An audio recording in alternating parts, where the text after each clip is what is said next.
Assalamualaikum warahmatullahi wabarakatuh. Waalaikumsalam. Bismillahirrahmanirrahim. Alhamdulillahirabbil alamin.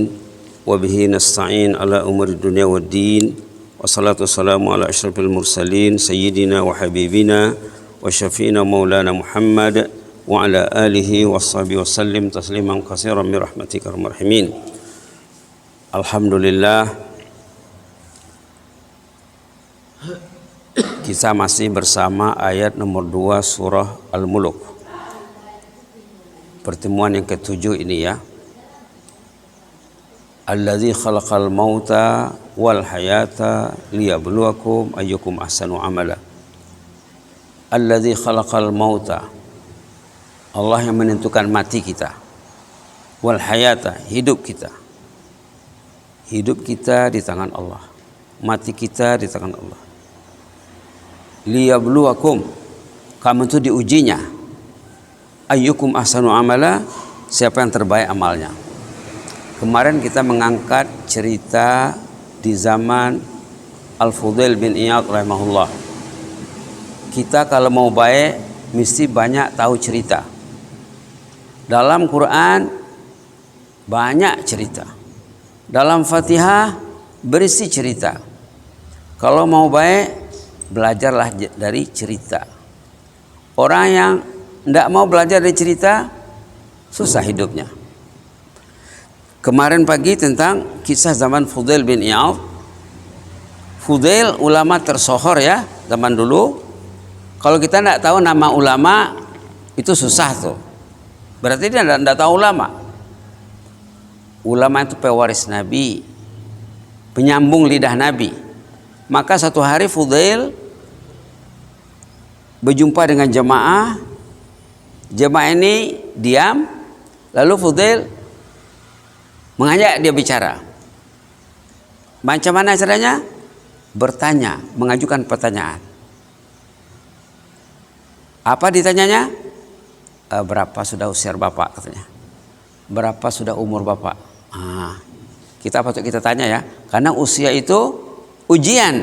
Kita diuji. Sepanjang usia yang ditempuh, kita diuji. Siang diuji, malam diuji. Ramadan diuji, Syawal diuji. Petang pagi diuji. Waktu muda, di pertengahan usia, di ujung usia, kita diuji. Jadi tanya oleh Fudail bin Iyad rahimahullah, berapa sudah usia bapak? Coba kita bandingkan kalau yang ditanya itu kita sendiri. Begitu caranya ya. Kalau kita ditanya jumpa dengan ulama, berapa sudah usia pak? Oh, saya sudah pensiun, usia saya sudah umpamanya 60 lebih. Jadi setelah dijawab oleh jemaah yang ditanya, usia saya sudah 60. Ini yang dicari Fudail. Fudail ingin mencari jalan macam mana nak memasukkan message. Ulama berdialog dengan jemaah macam mana nak menyampaikan pesan Allah, pesan Rasulullah.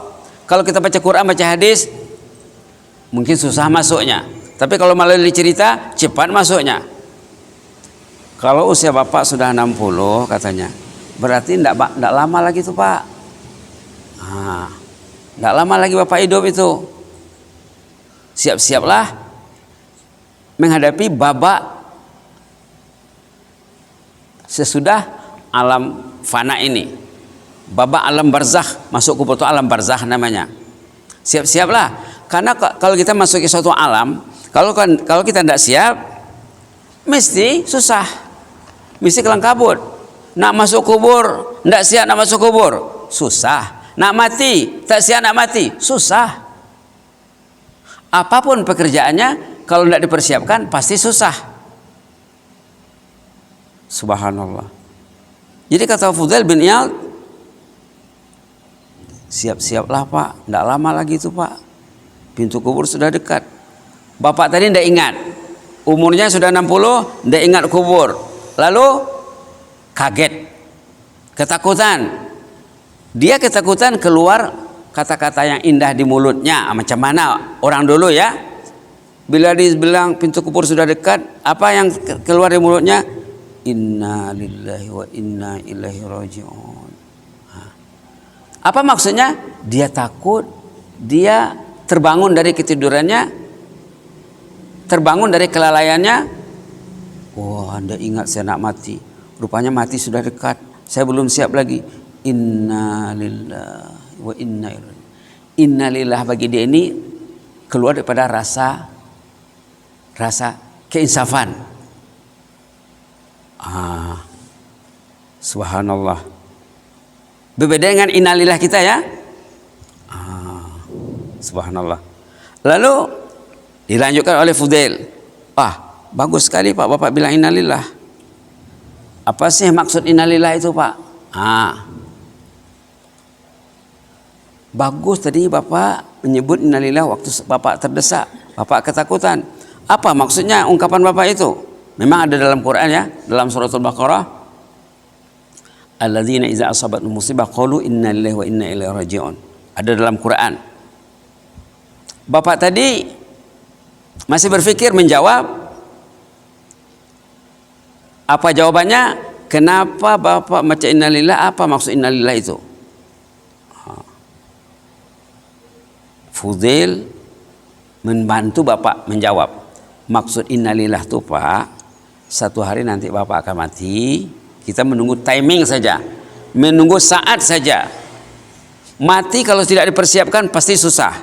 Dan bilang tadi, apapun pekerjaan, apapun urusan, kalau kita tidak siap, mesti susah. Maksudnya Pak, kita ini milik Allah, innalillah, kita ini kepunyaan Allah, kita ini beramal untuk Allah, wa inna ilaihi raji'un, tiba saatnya kita akan kembali kepada pemilik. Itu maksudnya. Tiba saatnya kita akan diambilnya, karena yang ngasih nyawa dia, ngasih hidup dia, ngasih iman dia, ngasih tenaga dia, ngasih oksigen dia, ngasih siang, ngasih malam, ngasih air, semuanya dari Allah. Alhamdulillahi Rabbil Alamin.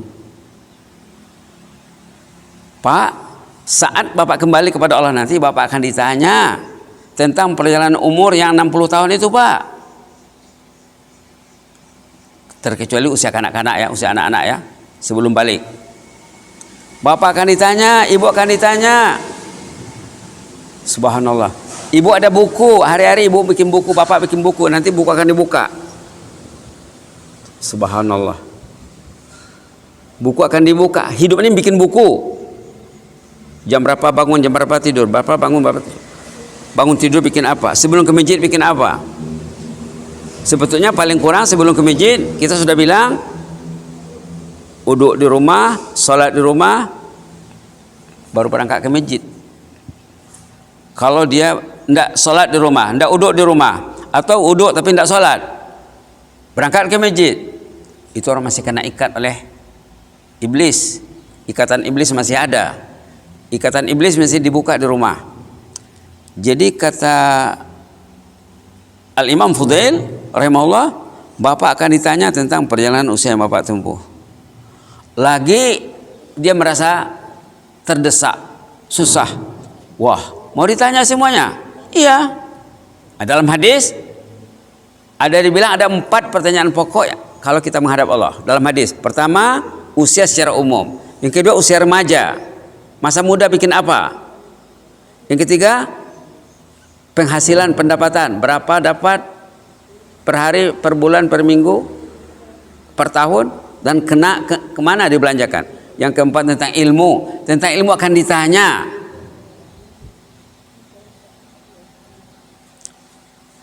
Lalu Bapak tadi, wah susah ini kalau mau ditanya semuanya, 60 tahun mau ditanya. Apa kata Fudail?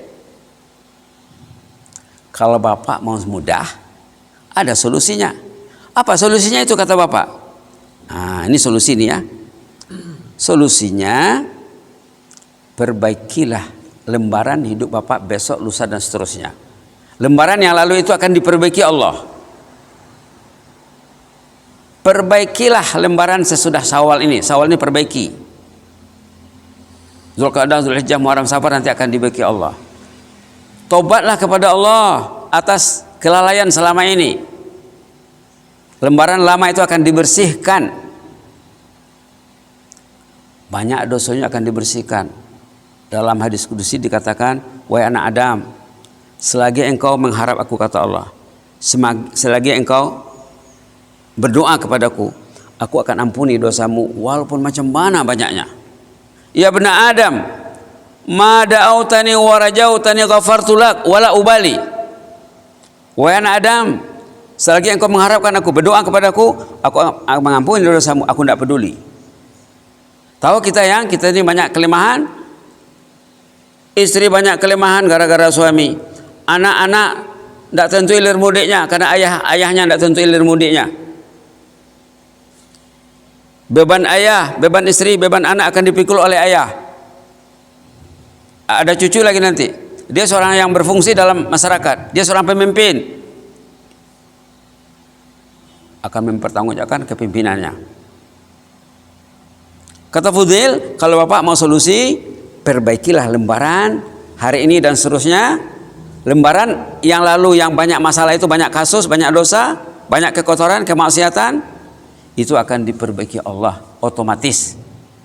Nah, ada ayatnya dalam surah Furqan ya, illa man taba wa amana wa amila amalan salihah fa ulaika yubaddilullahu sayyi'atihim hasanat wa kana Allahu ghafurur rahim. Banyak lagi ayat lain nanti. Orang yang bertobat, lembaran amal yang lalu akan dibersihkan.